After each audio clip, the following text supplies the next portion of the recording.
আসসালামু আলাইকুম রাহমাতুল্লাহি ওয়া বারাকাতুহু।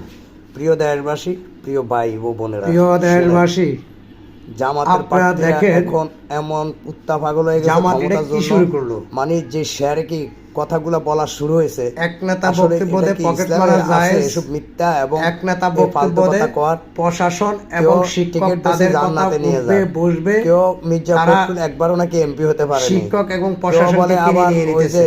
ভূমিকম্প ঠেকাবে, তারা যা করে তাই হবে প্রশাসন দিয়া। এইগুলি বক্তব্য দিয়ে তারা আসলে কিভাবে কি এত মির্জাফর একবার নাকি এমপি হতে পারে, এত বুঝে কিভাবে করে? এই জামাতের আরেক নেতায় বক্তব্য দেয় কি সুন্দর বিভিন্ন জায়গায় ইসলামের নামে তারা বক্তব্যগুলো ইসলামের নাম বেচে ধর্ম ব্যবসা করে পাল্লা মার্কায় ভোট দিলে ব্যস্ত যাইতে পারবে। মিথ্যা গুজব আর মিথ্যা আরেক নেতায় বক্তব্য দেয় কোরআন বলে কিছু না। এটা হলো গীবত ঘটনা হলো তারা যা শুরু করছে